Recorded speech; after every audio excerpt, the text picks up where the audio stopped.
유대인은 8가지의 특권이 있음에도 불구하고 하나님 앞에 돌아오는 데 실패하였습니다.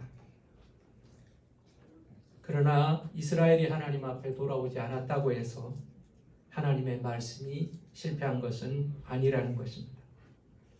이스라엘의 실패는 하나님의 실패가 아닙니다. 육적 이스라엘이 이스라엘의 전부가 아니었습니다. 이스라엘 가운데서도 언약의 자손들만 참 이스라엘이라고 말할 수 있습니다. 유대인들은 구원받은 자가 적었습니다. 그들은 영적으로 실패한 것 같으나 하나님은 또한 남은 자를 남겨두셨다고 말씀하셨습니다. 중요한 것은 하나님은 이스라엘의 실패를 사용하고 계십니다. 이스라엘의 실패는 이방인들의 기회가 되었습니다. 왕의 혼인잔치를 우리가 기억합니다. 왕의 혼인잔치에 초대받은 자들은 그 초대를 거절합니다. 그래서 왕은 그 초대한 자들을 초대하는 대신 거리에 나가서 아무나 혼인잔치에 들어오게 하라고 이야기를 합니다. 그래서 하인들은 나아가서 거리에서 만나는 누구라도 이 왕의 혼인잔치에 들어올 수 있다고 초대하므로 많은 사람들이, 초대받지 않았던 사람들이 왕의 혼인잔치에 참여할 수 있었던 것입니다. 바울은 이런 이스라엘의 실패를 아파하면서 그 민족이 구원받기를 간구하고 있습니다. 지금은 유대인들이 진노의 그릇과 같으나 언젠가는 이스라엘도 돌아와서 하나님의 긍휼의 그릇으로 동참하기를 간구하고 있습니다. 그때를 기대하면서 아파하면서 기도하고 있습니다. 오늘 본문 말씀은 왜 유대인이 그러면 하나님 앞에 돌아오는데 실패했는가를 말씀하고 있습니다. 8가지 특권이 있음에도 불구하고 유대인들은 왜 실패했는가? 율법이 있음에도 불구하고 왜 예수님을 알아보지 못했는가? 예수님이 오셔서 직접 그들에게 설교도 하시고 병도 고쳐주시고 죽은 자를 살려주시기도 했지만 왜 메시아를 알아보지 못했는가? 여러분, 우리가 신앙생활을 한다고 다 구원받는 것은 아닙니다. 나더러 주여 주여 하는 자마다 다 천국에 들어갈 것이 아니라고 말했습니다. 그들은 충격을 받아서 주님께 반문하였습니다. 아니 주님, 우리는 주의 이름으로 선지자 노릇하지 않았습니까?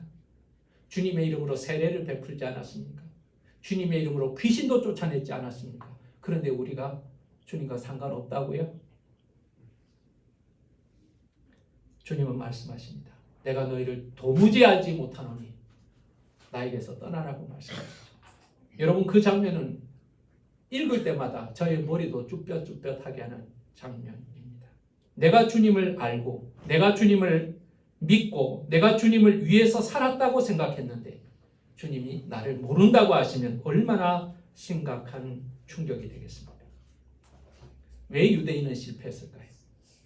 우리는 우리의 신앙이 실패한 신앙이 되지 않기 위해서 유대인의 실패를 우리는 다시 한번 살펴보아야 합니다. 여러분, 유대인과 이방인을 비교해 봅니다. 그 삶과 태도를 비교해 봅니다. 그러면 우리는 한 가지 확실한 결론에 도달할 수 있습니다. 유대인이 탁월하고 도덕적이고 종교적이라는 것입니다. 여러분, 우리가 그런데 신앙생활을 하다 보면 신비한 경험을 하게 될 때가 있습니다. 저 사람은 예수 믿기 힘든 사람 같은데 예수를 믿는 사람이 있습니다. 다 예수를 믿어도 저 사람은 예수 안 믿을 것 같아. 저 사람은 교회 안 다닐 것 같아. 근데 그런 사람이 교회를 다니는 사람이 있습니다. 깡패 같은 사람, 연예인인데 아주 타락된 삶을 살 것 같은 사람인데 그 사람이 교회 다니는 사람이 있습니다. 과학자들, 과학의 첨단에 서 있는 세계적인 학자들 가운데 저런 사람들은 하나님을 믿을 믿음이 들어갈 공간이 없을 거야 라고 생각하는데 의외로 과학자들 가운데 하나님을 신실하게 믿는 사람들이 있습니다. 참 이게 신기한 노릇이죠. 저 사람은 안 믿을 것 같은데 그런 사람이 믿는 사람들이 있다는 겁니다. 반대로요, 잘 믿을 것 같은데 믿음에서 실패한 사람이 있습니다. 대표적으로 목사 아들, 딸, 장로 아들, 딸 이런 사람들 말입니다. 어려서부터 교회 다녔습니다. 성경도 많이 합니다. 미션 스쿨도 다녔습니다. 한때 임원도 했습니다. 그런데 말씀도 들었고 기적도 경험했고 믿음의 가정에서 자랐으면서도 믿음에서 실패하고 주님을 떠난 사람들이 많이 있습니다. 참 이게 신비인 겁니다. 이스라엘이 바로 이런 경우입니다. 왜 이스라엘은 실패를 했는가? 선하게 살면 구원을 얻는다는 사람들이 있습니다. 하나님을 믿지 않는 사람들 가운데 대다수는 이렇게 생각합니다. 착하게 살면 천국 간다. 좋은 데 간다. 악하게 살면 지옥 간다. 나쁜 데 간다. 이 사람의 마음에는요, 놀랍게도 그와 같은 양심의 저울이 있는 것 같아요. 영적인 판단을 하는 것 같아요. 여러분은 어떻게 생각하십니까? 착하게 살면 천국 가고 나쁘게 살면 지옥 갑니까? 30절 말씀을 보면 의를 따르지 아니한 이방인들이 의를 얻었다고 말하고 있습니다. 여러분 이 말을 잘 읽어보시기 바랍니다. 의를 따르지 아니한 이방인들이 의를 얻었다. 반면에 의롭게 살려고 애를 쓴 유대인들은 의롭게 되는데 실패했다는 겁니다. 의를 따르지 않았는데 이방인들은 의를 얻었습니다. 의롭게 살려고 노력하지 않았던 이방인들은 오히려 의롭게 되었다는 겁니다. 오히려 우리가 예상하는, 우리가 상식으로 생각하는 것들의 반대 현상이 벌어진 것입니다. 실제로 유대인들은 의롭게 살아갑니다. 우상 숭배 안 해요. 제사 드리는 거 철저합니다. 절기도 지킵니다. 금식도 합니다. 음식도 아주 구별하여 먹습니다. 모범적인 유대인들은 말할 것도 없고 일반적인 유대인의 생활도 엄청나게 깨끗하고 거룩하고 도덕적으로 높은 수준의 삶을 삽니다. 유대인들은 한눈에 보기에도 달라 보이고 의로워 보입니다. 반면에 그 당시 이방인들, 특히 로마 지역의 도시 지역에 있는 이방인들은 형편없었습니다. 그들은 신앙이 없었기 때문에 우상 숭배할 수밖에 없었습니다. 그 우상 숭배는 또한 성적 타락과 연결되어 있었습니다. 마음대로 술을 먹었고 마음대로 고기를 먹었고 마음대로 죄를 지으며 살았습니다. 율법으로 제단을 하면 그 행위는 엉망진창입니다. 유대인과 비교하는 것 자체가 말이 안 되는 것이었습니다. 누가 봐도 유대인들의 행실이 모범적입니다. 누가 봐도 이방인들은 형편없습니다. 그런데 하나님은 말씀하십니다. 유대인들은 의롭게 되는 일에 실패하였다.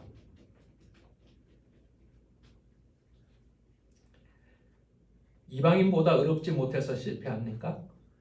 그렇지 않습니다. 만약 유대인과 이방인을 비교한다면 유대인의 삶이 훨씬 탁월할 것입니다. 두 민족을 비교해서 구원을 얻는다면 유대인들이 구원을 얻는 것이 맞습니다. 유대인들은 억울해합니다. 왜 도덕적으로 살려고 했던 우리는 구원을 얻지 못합니까? 아니 우리하고는 비교가 할 수 없이 막 살았던 저렇게 형편없는 이방인들이 왜 의롭다고 인침을 받습니까? 하나님의 기준이 도대체 뭡니까? 이렇게 질문할 것입니다. 왜 이런 일이 벌어졌을까요? 30절을 다시 자세히 읽어보아야 합니다. 의를 얻는 방법에 대하여 우리는 발견할 수 있습니다. 이방인들은 어떻게 의를 얻었습니까? 곧 믿음에서 난 의요. 이렇게 기록하고 있습니다. 여러분, 이방인들은 믿음으로 의를 얻었습니다. 유대인들은 왜 의를 얻는데 실패했습니까? 31절에 보면 유대인들이 의를 얻으려고 했던 방법이 있습니다. 의를 따라간 이스라엘은 이렇게 표현하고 있습니다. 이 의를 따라간 이스라엘이라는 말은 율법을 따라간 이스라엘이라고 말할 수 있습니다. 그들은 율법을 추구했습니다. 여러분, 율법을 추구하는 것이 나쁜 것입니까? 여러분, 나쁜 것 아닙니다. 율법은 나쁜 것이 아닙니다. 하나님이 주신 것인데 나쁜 것인가요? 우리가 그 율법 때문에 망하라고 율법을 주셨나요? 그렇지 않습니다. 율법을 주신 것도 하나님의 사랑으로 주신 것이고 율법을 주신 것도 우리의 축복을 위해서 주신 것입니다. 문제는 그 율법을 충실하게 따르지 못했다는 것입니다. 아담이 하나님과의 언약, 아주 단순한 언약을 맺었습니다. 아담아, 이 모든 세상의 피조물을 네가 마치 주인인 것처럼 마음껏 경영해라. 이름도 네가 지어라. 이름도 네가 지어라. 마음껏 다스려라. 그런데 딱 하나 선악을 알게 하는 나무 열매 그것만 먹지 말고 나머지는 다 네 마음대로야 라고 말씀하셨습니다. 근데 아담이 충실했습니까? 아담은 충실하지 못했습니다. 여러분, 모세가 충실했습니까? 모세도 충실한 것 같아 보입니다. 그러나 모세도 하나님 앞에 실수하는 장면이 나옵니다. 충실하지 못했습니다. 다른 사람과 비교해서 충성스러웠지만 하나님의 율법의 요구에 행위로 충족하지 못했던 것입니다. 아담도 아브라함조차도 행위로는 하나님의 율법을 완전하게 충족하지를 못한 것입니다. 그들이 하나님을 믿는 믿음이 없었나요? 있었습니다. 그러나 그들은 율법으로 하나님의 의를 이루려고 한 것입니다. 내가 행함으로 의롭게 되는 율법의 실천을 신앙의 목표로 삼은 것입니다. 문제는 율법을 행함으로 의롭게 될 육신이 없다는 겁니다. 여러분, 큰 항아리가 있다고 생각해 봅시다. 항아리가 오래되어서 그 항아리 바닥에 조그만 구멍이 생겼다고 한번 상상해 보십시오. 그저 1mm, 2mm짜리 작은 구멍입니다. 그런데 그 구멍이 났기 때문에 그 항아리가 겉보기에는 아무 문제가 없습니다. 항아리 바닥에 구멍이 나면 항아리 보기에는 아무 문제가 없죠. 그런데 어느 날 그 항아리 속을 들여다본다면 우리는 깜짝 놀랄 것입니다. 아무것도 남아있지 않기 때문에 그렇습니다. 대부분의 항아리는 깨끗하지만 바닥에 작은 구멍 하나만 있어도 물은 다 빠져나가잖아요. 율법이 그런 것입니다. 하나를 어기게 되면 모든 율법은 어그러지는 것입니다. 하나님의 의를 하나님의 다른 말로 표현하면 하나님의 의를 다른 말로 표현하면 하나님의 완전이라고 말할 수 있습니다. 우리의 노력과 실천으로 하나님의 완전에 이를 수가 없는 겁니다. 행위로 하나님의 완전에 이르지 못하는 겁니다. 이방인과 비교해서는 탁월합니다. 비교가 안 됩니다. 그런데 구원은 이방인과 비교해서 다른 사람과 비교해서 내가 더 낫기 때문에 의롭다고 하는 것이 아닙니다. 하나님의 구원은 상대평가가 아니라 하나님의 기준에 따른 절대평가입니다. 의로운가 의롭지 않는가를 보시는 것이지 네가 더 나은가 네가 모자란가를 보시는 것이 아니라는 겁니다. 이방인과 비교해서 비교가 안 될 만큼 의로운 자였지만 하나님의 의에 이르지 못함으로 인하여 그들은 거룩한 죄인, 예배하는 죄인이 되고 말합니다. 행위로 의롭게 되는 것을요, 물 끓이기에 비교해 보았습니다. 이방인들은 온도가 20도, 30도밖에 안 됩니다. 실온. 하나님을 믿는 사람이나 안 믿는 사람이나 거의 비슷해 차이가 없어 보여요. 이방인들은 원래 그렇게 살았으니까요. 20도, 30도짜리 물은 끓으려면 한참 멀었죠. 끓지도 않습니다. 근데 반대로 유대인들은 훨씬 탁월합니다. 그들은 열심히 있습니다. 성전도 있습니다. 실천도 합니다. 열심히 도덕적 삶을 살고 뭔가 거룩하게 하나님의 형상을 이루려고 애를 씁니다. 온도로 봤더니만 한 95도, 6도까지 올라갔습니다. 자, 이제는 물을 끓일 것 같습니다. 자, 5도, 6도, 자, 끓는가? 그런데 끓는 데 이르지 못합니다. 거기가 한계였기 때문에 그렇습니다. 20도, 30도가 물을 못 끓이는 것이나 95도가 물을 끓이지 못하는 것이나 똑같은 겁니다. 결국은 물이 못 끓게 된 거예요. 그렇다면 어떻게 해서 이 행위로는 부족한 유대인보다 못한 유대인들이 의롭게 되었는가? 누가 봐도 유대인들의 행위가 더 경건함에도 불구하고 왜 하나님은 이방인을 의롭다고 선언하시는가? 의에 도달하는 길이 달랐기 때문에 그렇습니다. 유대인들은 의롭게 하는 법을 따라갔습니다. 의롭게 하는 법, 다시 말하면 율법을 따라갔습니다. 율법의 실천을 통하여 의롭게 되는 길을 그들은 붙잡았습니다. 그들은 얼마나 율법에 열심이었는지 모릅니다. 먹는 것, 입는 것, 병 고치는 것, 가족 간의 관계, 도둑질, 모든 삶의 관계들을 율법으로 다 적용을 했습니다. 10계명을 600개로 만들어 놓고 600개를 2000개로 만들어 놓고 숨도 쉬지 못할 만큼 모든 삶을 율법으로 제한을 했습니다. 그걸 지켰습니다. 얼마나 율법에 열심이었는지 예수님을 보고도 율법을 따졌습니다. 예수님의 말씀 별 관심 없습니다. 예수님의 기적 이것도 별 관심 없습니다. 율법. 안식일에 병 고쳤지. 그러면 병 고치는 자체는 의미가 없습니다. 율법을 어겼기 때문에 예수님의 관심이 없어진 겁니다. 결국 예수님을 죽인 이유가 무엇입니까? 자신들의 율법을 어겼기 때문에 예수님을 죽이는 겁니다. 목숨을 걸고 율법을 지켰습니다. 그러나 그들은 율법의 온전함에 이르지 못했습니다. 대단한 노력이었지만 탁월한 삶이었지만 95도밖에 되지 않았습니다. 반대로 왜 행위로 유대인보다 부족한 이방인들이 의롭게 되었습니까? 그들은 믿음으로 의롭게 되는 복음을 붙잡았기 때문에 그렇습니다. 의를 행하는 길을 나가지 않고요. 믿음으로 의롭게 되는 복음을 붙잡았기 때문에 그렇습니다. 하나님은 율법으로 말미암아 의롭게 되는 길 외에 믿음으로 의롭게 되는 길을 새롭게 우리에게 열어주신 것입니다. 그것은 그 아들을 믿는 것입니다. 요한복음 1장 12절을 보면 영접하는 자, 곧 그 이름을 믿는 자들에게는 하나님의 자녀가 되는 권세를 주셨으니. 여러분, 하나님의 자녀가 되는 권세를요, 믿기만 하면 하나님이 주시기로 작정하신 겁니다. 그건 하나님의 자유예요. 그건 너무한 거 아니십니까? 왜 그렇게 하십니까? 아니, 아버지가 아들에게 그렇게 하시겠다는데요. 아버지가 그렇게 결정하시겠다는데요. 누가 말할 수 있어요? 아들을 믿는 자는 그 아들을 보내신 하나님을 믿는 것입니다. 마태복음 10장 40절 보겠습니다. 너희를 영접하는 자는 나를 영접하는 것이요, 나를 영접하는 자는 나를 보내신 이를 영접하는 것이니라. 예수님을 믿는 자는 예수님을 보내신 하나님을 영접하는 것이라는 겁니다.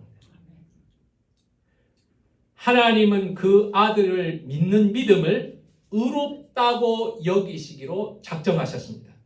행위가 아닙니다. 믿음입니다. 믿음. 우리의 연약함을 아시고 믿음을 의롭게 여기기로 작정하신 것입니다. 이것이 은혜인 것입니다. 여러분, 결정적 차이가 바로 여기 있습니다. 의롭게 살면 의롭게 될 것이라고 생각하고 의를 행하는 길, 율법을 행하는 길을 나아갔지만 어느 정도 성과가 있었고 이방인과 차별된 삶을 살았음에도 불구하고 하나님의 의에는 이르지 못하고 실패했던 거예요. 반면에 형편없는 삶을 살았던 자들에게 하나님의 복음이 들어왔는데 그들은 하나님의 복음을 믿고 내가 하는 것으로 의롭게 되는 것이 아니라 하나님이 하신 것을 믿는 것을 의롭게 여기시는 하나님을 받아들인 것입니다. 어렵지만 다시 반복하겠습니다. 내가 하는 것으로 의롭게 되는 것이 아니라 하나님이 하신 것을 믿는 것을 의로 여기시는 것입니다. 믿음을 보시고 의롭게 여기기로 작정하신 겁니다. 여러분, 이 상황이 가장 분명하게 드러난 장면이 예수님의 십자가 장면입니다. 예수님이 십자가 못 박히실 때 양편의 강도가 못 박혔습니다. 그들은 명백한 죄인입니다. 거기에 모였던, 아니 그 시대에 살았던 모든 사람들 중에서도 가장 심각한 죄인입니다. 뭐 부인할 필요가 없어요. 뭐 더할 필요가 없을 만큼 그들은 분명한 명백한 죄인이었습니다.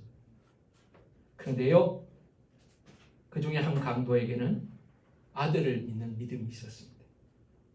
예수님을 향하여 고백합니다. 당신의 나라에 임하실 때 나를 기억해 주십시오. 예수님은 그 믿음을 보셨습니다.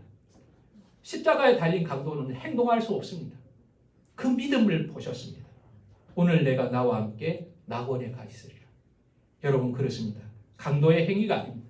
강도의 노력이 아닙니다. 예수 그리스도를 믿는 그 강도의 믿음이 그를 구원한 겁니다.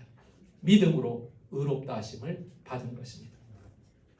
여러분, 하나님은 율법을 폐기하지는 않으셨습니다. 대신 여러분, 믿음을 보시고 그 믿음이 율법의 의를 이룬 것으로 인정하시는 것입니다. 하나님은 믿음이 있는 자를 의롭다고 여기시는 것입니다. 하나님은 믿음을 율법의 완성으로 보신 것입니다. 율법은 의롭게 되는 것을 목표로 합니다. 믿음을 의로 여기시기에 믿음을 가진 자는 율법을 완성한 것입니다. 이방인들은 그 아들 예수를 믿었고 그 아들을 믿는 믿음을 하나님은 의로 여기셨습니다. 그래서 이방인들은 유대인보다 훨씬 그 행위로는 열등했음에도 불구하고 의롭게 되는 영광에 나아갈 수 있었던 것입니다. 32절은 다시 한번 유대인들의 실패의 이유를 말하고 있습니다. 32절을 우리 한번 읽어볼까요? 시작. 어찌 그러하냐? 이는 그들이 믿음을 의지하지 않고 행위를 의지함이라. 부딪힐 돌에 부딪혔느니라. 여러분, 그렇습니다. 어찌 그러하냐? 왜 이런 일이 벌어졌냐? 왜 도덕적인 유대인들은 실패하고 형편없었던 이방인들이 의를 얻었느냐? 그것은 그들이 믿음을 의지하지 않고 행위를 의지함으로 부딪힐 돌에 부딪혔느니라. 여러분, 이 부딪힐 돌이 뭔가? 이 부딪힐 돌이 뭔가? 이 돌이 바로 예수 그리스도인 것입니다. 여러분, 예수 그리스도를 돌로 표현한 성경 구절은 여러 군데에 나옵니다. 33절을 다시 보겠습니다. 시작. 기록된 바 보라 내가 걸림돌과 거치는 바위를 시온에 두노니 그를 믿는 자는 부끄러움을 당하지 아니하리라 함과 같으리라. 이방인들은 그를 믿음으로 인하여 부끄러움을 당하지 않게 된 거예요. 그런데 유대인들은 예수 그리스도가 부딪힐 돌이 된 거예요. 거치는 돌, 부딪히는 돌이 된 거예요. 왜 여러분 부딪힐까요? 걸림돌, 거치는 바위가 무슨 의미일까요? 여러분, 부딪히고 거치는 이유가 있습니다. 그건요, 한 두 가지로 생각할 수 있어요. 내가 원하는 방향으로 가려는데 내가 원하는 방향에 있는 장애물이 걸림돌이요, 거치는 돌입니다. 나는 이쪽으로 가고 싶어요. 근데 그쪽 길에 뭔가 막혀 있어요. 그럼 그게 거치는 돌이잖아요.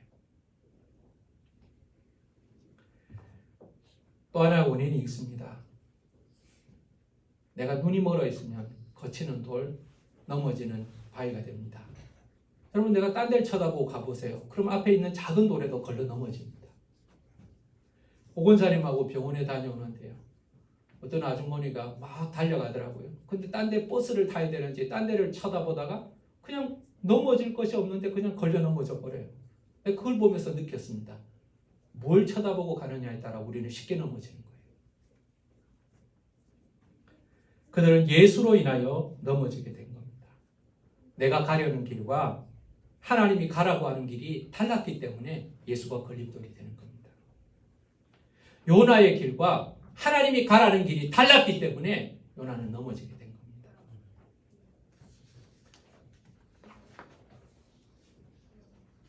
하나님은 아들 예수를 보내어서 그 아들을 믿는 믿음을 통해서 우리가 하나님의 자녀의 영광을 회복하고 의롭게 되기를 기대하셨습니다.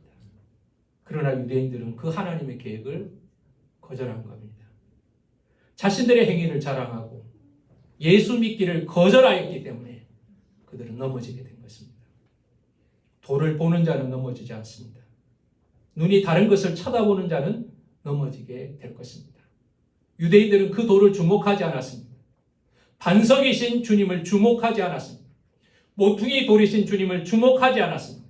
그들은 건축자의 버린 돌로 알았습니다. 아름다운 형체가 없다고 생각했습니다. 그들이 원하는 돌이 아니라고 생각하고 그 돌을 버린 것입니다. 그 선택이 그들을 넘어지게 한 것입니다. 그러나 여러분, 이 돌을 주목하는 자들이 있습니다. 그리고 이 돌을 자신의 믿음의 기초로 삼은 사람들이 있습니다. 마태복음 7장 24절에 보면 그러므로 누구든지 나의 이 말을 듣고 행하는 자는 그 집을 반석 위에 지은 지혜로운 사람 같으니라. 자, 이 말을 듣고 행하는 사람은 반석 위에 집을 지은 사람과 같다라고 말했습니다. 사도행전 4장 11절은 이 예수는 너희 건축자들의 버린 돌로서 집 모퉁이의 머릿돌이 되었느니라 라고 말했습니다. 너희는 버렸지만 예수가 머릿돌이 되었다고 말하고 있습니다. 이것은 우연히 일어난 일이 아닙니다. 하나님께서 이미 예언하셨습니다. 시편 118편 22절에 보면 건축자가 버린 돌이 집 모퉁이의 머릿돌이 되었나니. 유대인들은 그 돌을 버렸습니다. 그러나 이방인들은 그 돌을 붙잡고 머릿돌로 삼았습니다. 그리고 그들의 신앙의 반석으로 삼았던 것입니다. 그래서 그들은 새로운 성전의 머릿돌로 세워질 수 있었던 것입니다. 유대인들은 언약적 지위와 특권을 주장하면서 십자가에 달린 예수 믿는 것을 거절합니다. 종교적 열심이 있음에도 불구하고 그들은 하나님의 의에 이르는 데 실패하게 됩니다. 이것은 신약에서 새로 주는 말씀이 아닙니다. 스가랴 4장 6절에 보면 그가 내게 대답하여 이르되 여호와께서 수룹바벨에게 하신 말씀이 이러하니라. 만군의 여호와께서 말씀하시되 이는 힘으로 되지 아니하며 능으로 되지 아니하고 오직 나의 영으로 되느니라. 힘으로 능으로 되는 게 아니에요. 하나님의 은혜로만 거룩하게 되는 거죠. 그러므로 우리가 거룩하게 된 것, 하나님의 자녀가 된 것은 나의 자랑이 아니라 자랑한다면 주님을 자랑할 수밖에 없는 겁니다. 유대인의 실패와 이방인의 성공에 대한 원인이 무엇입니까? 그건 돌을 어떻게 생각하는가요? 똑같은 돌인데 이 돌을 어떻게 바라보는가, 이 돌을 어떻게 해결하는가에 따라서 실패한 신앙이 되고 또 성공한 신앙이 될 수가 있었습니다. 그 돌의 이름은 예수 그리스도입니다. 여러분, 예수 그리스도의 가르침에 겸손하게 순종한다면 우리는 그 위에, 그 돌 위에 세워지는 성전이 될 것입니다. 그분은 나의 반석이 될 것입니다. 반대로 나의 노력으로, 나의 행위로 의롭게 될 수 있다고 믿고 다른 사람과 비교하면서 나의 공로를 자랑한다면 주님은 나의 걸림돌이 될 것입니다. 거치는 바위가 될 것입니다. 그리고 나는 그 바위와 부딪혀서 박살이 나게 될 것입니다. 오늘 우리 신앙을 한번 점검해 봐야 합니다. 나는 예수 그리스도가 불편한, 예수가 나의 걸림돌인가? 신앙생활 하면서 나 예수 믿는 게 불편해. 생활하는데 불편해. 돈 버는데 불편해. 가정생활도 불편해. 나 예수 믿는 게 불편해. 자, 여러분들은 지금 벌써 예수 그리스도가 걸림돌이 되고 있는 거. 아니면 예수 그리스도 위에 내가 세워지고 있습니까? 예수 그리스도를 인하여서, 예수 그리스도로 말미암아서 우리가 살려고 하고 있습니까? 그 위에 우리는 세워지고 있습니다. 예수 그리스도의 반석 위에서, 기초 위에서 우리는 세워지고 있습니까? 내가 죽고 예수가 사는 삶을 살 것인가? 예수를 죽이고 내가 사는 삶을 살 것인가? 우리는 이 선택을 하고 있는 겁니다. 신앙의 성공의 실패, 의롭게 되는데 성공의 실패는 딱 한 가지였습니다. 예수가 누구인가? 예수가 나의 반석이라고 고백한다면, 예수가 나의 머릿돌이 된다면 나는 의롭게 되는데 성공한 사람이 될 것입니다. 예수가 걸림돌이 되고 예수가 불편하고 예수가 나를 넘어지게 하는 자라고 느낀다면 여러분들의 신앙은 실패한 신앙으로 드러날 것입니다. 오늘 이 시간 잠잠하게 예수가 나에게 어떤 돌인가를 확인해 보시기를 간절히 원합니다. 나의 반석이십니까? 아니면 예수는 나의 걸림돌인가 돌아보면서 내 신앙이 하나님 앞에 온전히 세워지는 신앙, 하나님을 기쁘게 하는 신앙, 그리고 하나님의 의, 하나님의 완전에 도달하는 신앙으로 드러날 수 있기를 예수 이름으로 축원합니다. 기도하겠습니다. 하나님 아버지, 왜 유대인이 실패했습니까? 누가 봐도 유대인들은 가장 거룩한 백성처럼 보입니다. 도덕적인 삶을 살고 있었고 탁월한 삶을 살고 있었고 이방인과 비교하면 비교가 안 될 만큼 아름다운 삶이었습니다. 누가 봐도 유대인들이 구원받을 것처럼 보였습니다. 근데 그들은 의를 따라갔기 때문에 실패했습니다. 의를 실천하는 것으로 의를 얻으려고 했기 때문에 실패했습니다. 그러나 의롭지 못한 자들, 우상 숭배하고 죄 가운데 살았던 자들, 그들은 의를 따라가지 않고 믿음을 따라감으로 인하여서 의를 얻게 되었습니다. 아들을 믿는 믿음을 의로 여기시는 하나님께서 그들의 행위를 보신 것이 아니라, 그들의 신분을 보시는 것이 아니라, 그들의 노력을 보신 것이 아니라 그들의 믿음 하나 보시고 의롭다고 선언하신 것입니다. 나는 여전히 나의 의를 자랑하고 다른 사람과 비교하면서 나 정도는 천국 갈 수 있어, 착한 일을 많이 했으니까 천국 갈 수 있어, 다른 사람보다 나으니까 천국 갈 수 있어 착각하고 살아간다면 21세기의 바리새인들입니다. 예수 그리스도가 누구인가를 돌아보기 원합니다. 나의 반석이신가? 나의 머릿돌이신가? 내가 그 위에서 지금 세워져 가고 있는가? 그분이 나의 자랑이 되고 있는가? 나는 의를 경험하는 자가 될 것입니다.